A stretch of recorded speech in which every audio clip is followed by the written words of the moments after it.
देखिए, दो संख्याओं का अनुपात दे रखा है और प्रत्येक में 15 जोड़ने पर यह अनुपात, चलो देखो कितना दिया है, 1:1/2, 1:1/2 अनुपात 2:2/3। पहले इसको सॉल्व करेंगे हम। आपको मालूम है अनुपात जो होता है फ्रैक्शन में या होल नंबर में इस तरीके से अच्छा नहीं लगता है, तो क्या करेंगे, 2 एकम 2 एक 3/2 अनुपात 3 दूनी 6 2 8/3। इसको और सॉल्व करेंगे। दोनों में क्या करो, आप यहाँ पे 6 का गुणा कर दो, यहाँ भी कर दो 6 का गुणा, यहाँ भी कर दो, 2 तिहाई 6 3 तिरका 9 9 3 दूनी 6 8 दूनी 16, यानी कि इसको सॉल्व करने के बाद हमारा 9:16 आ गया। अब चलते हैं क्वेश्चन में। अब इसके प्रत्येक पद में हम क्या करते हैं, 15 हम जोड़ते हैं तो हमारा अनुपात आता है। क्या अनुपात आता है उसको भी सॉल्व कर लेते हैं। वो आता है हमारा 1:2/3 अनुपात 2:1/2। सॉल्व कर लो, 5/3 अनुपात 5/2। दोनों तरफ 6 का गुणा कर लो आप, यहाँ भी 6 का गुणा कर दो सॉल्व करने के लिए, यहाँ भी कर दो 6 का। 3 दूनी 6 5 दूनी 10, 2 तिहाई 6 5 तिहाई 15। हमें ये मालूम पड़ गया यहाँ से कि 9:16 में प्रत्येक पद में जब हम 15 जोड़ेंगे कितना आता है, 10:15 आता है। कब, जब यहां भी हम 15 जोड़ रहे हैं और यहां भी। अब आपको एक चीज मालूम है, मैंने आपको इससे पहले ही बताया था आपको कि रेशियो में जब सेम इक्वल अमाउंट जोड़ा जाए या घटाया जाए तो उसकी कंडीशन होती है। कंडीशन क्या होती है कि इसका गैप और इसका गैप क्या होना चाहिए, सेम होना चाहिए। इन दोनों का जो डिफरेंस है, इन दोनों का डिफरेंस है, वो जब हम बराबर कर लेंगे तभी कोई चीज हम दोनों पदों में या जोड़ सकते हैं या घटा सकते हैं। मैंने आपको ये बताया है, बकायदा पूरी थ्योरी है। लेकिन 12B जो चैप्टर आएगा, अभी 12B आएगा, उसमें मैं इसको एक बार दोबारा से बताऊंगा, क्योंकि वहां पे क्या है, अभी तो हम दोनों पदों में 15 जोड़ रहे हैं। लेकिन आप सपोज करो एक में हम 15 जोड़ें और एक में हम कुछ 10 जोड़ दें तो अलग अलग हो जाएगा। तो वहां कैसे सॉल्व करेंगे वो चीज भी मैं आपको बताऊंगा कैसे करते हैं। वहां होता है क्रॉस मल्टीप्लीकेशन वाला नियम, वो भी मैं आपको बताऊंगा। लेकिन यहाँ कह रहे हैं, यहाँ भी 15 जोड़ा गया है, यहाँ भी 15 जोड़ा गया है। हम दोनों के डिफरेंस को चेक करेंगे। यहाँ से आपने डिफरेंस देखा, कितना डिफरेंस आ गया, 9 7 16, ये आ रहा है 7। यहाँ कह रहा है ये आया 5। अब ये बताओ मुझे, ऊपर डिफरेंस 7 आ रहा है, नीचे डिफरेंस 5 आ रहा है।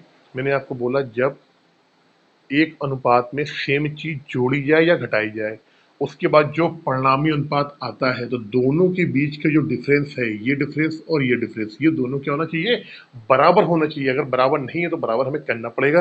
कैसे करना पड़ेगा, देखो ऊपर वाले में डिफरेंस कितना आ रहा है, 7 आ रहा है। इस वाले रेशियो में क्या करो आप, यहाँ गुणा कर दो आप 5 का। ऊपर वाले रेशियो में इसमें गुणा कर दो आप 5 का, और इस वाले रेशियो में गुणा कर दो आप 7 का। अभी डिफरेंस क्या हो जाएगा, आपका बराबर आ जाएगा। कैसे, देखो 7 पे गुणा करेंगे, 9×5 45, 16×5 80, और 7×2 70। अब इसमें मैंने गलती ये कर दी कि अभी ये और कटेगा, ये कटेगा। कैसे कटेगा देखो, पहले कई बार हो जाती है आदमी से गलती, रेशियो छोटा रखना है हमको। 5 दूनी 10 5 3 15, 5 दूनी 10 और 5 3 15, ये 2:3 आ गया। 9 7 16, 2 एकम, यहाँ क्या आएगा डिफरेंस इसका, ये आएगा 1। ये डिफरेंस आ गया 1। जब 1 आ गया तो ऊपर वाले में हम कोई गुणा नहीं करेंगे, नीचे वाले में केवल 7 का गुणा करेंगे। ऊपर वाले में कोई गुणा नहीं करना है, नीचे वाले में 7 का गुणा करना है। जब 7 का गुणा करेंगे हम नीचे वाले में तो क्या आएगा परिणाम, देखो हमारा ऊपर तो हमारा कितना रहेगा, ऊपर 9 और 16 ही रहेगा हमारा, 9 और 16 ही रहेगा। नीचे वाले में 7 दूनी 14 हो जाएगा, और 7 त्रिका कितना हो जाएगा, 21 हो जाएगा। अब देखो, अब यहाँ भी इनका डिफरेंस 7 आ रहा है और यहाँ भी डिफरेंस कितना आ रहा है, 7 आ रहा है।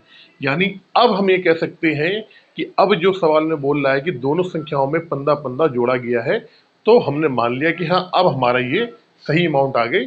अब वो क्वेश्चन के अकॉर्डिंग हमारा क्वेश्चन काम करता है। हमने देखा कि यहाँ कितना जोड़ रहे हैं, आप कह दोगे सर 5। यहाँ कितना जोड़ रहे हैं, आप बोलोगे सर 5। क्वेश्चन में 5 नहीं जोड़ना है, क्वेश्चन में बोला 15 जोड़ा गया है। इस 5 की वैल्यू किसके बराबर हो जाएगी, 15 के बराबर, जो कि क्वेश्चन में बोला गया है। 5 की वैल्यू 15 के बराबर। क्वेश्चन में आंसर क्या कह रहा है, इनमें से बड़ी संख्या क्या है, आपको मालूम है 9 और 16 में बड़ी संख्या कौन सी होगी, तो 16 बड़ी है, 5 बराबर 15 के, तो 1 बराबर कितने के हो गया, 3 के, तो 16 बराबर कितने के आएगा, 48। यानी बड़ी संख्या क्या हो जाएगी, 48 ही हो जाएगा आपका आंसर। एक चीज और बता दूं मैं आपको, जब भी इस तरीके से कोई भी क्वेश्चन आएगा जोड़ने वाला, तो हमेशा ऊपर वाली वैल्यू को लिया जाएगा, ऊपर वाले को ही लिया जाएगा।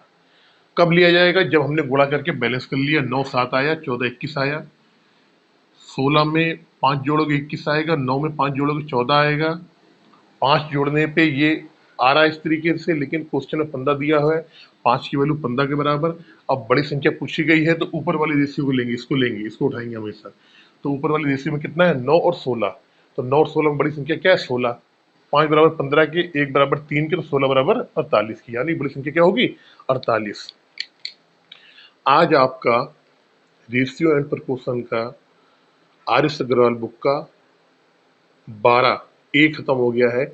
नेक्स्ट जो 12B है बहुत ही डिफिकल्ट है, मैं आपको वो पढ़ाऊंगा, और आप इसी तरीके से वीडियो को देखते रहें। और जो भी आपके लोग हैं जो पढ़ना चाहते हैं, अगर उनको कोई चीज़ समझ में नहीं आएगी तो डायरेक्टली मेरा व्हाट्सअप नंबर भी है, मेरी फेसबुक पेज मैथ्स विधि में और यूट्यूब में भी, दोनों जगह, तो आप मुझे डायरेक्टली फ़ोन करके भी पूछ सकते हैं कि सर ये चीज़ मुझे समझ में नहीं आ रही है, मैं बिल्कुल बताऊंगा आपको, लेकिन व्हाट्सअप ही कॉल करें आप।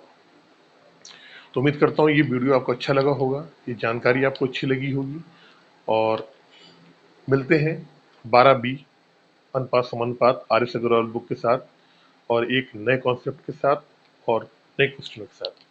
तब तक के लिए आप अपना बहुत ख्याल रखें और यूं पढ़ते रहें।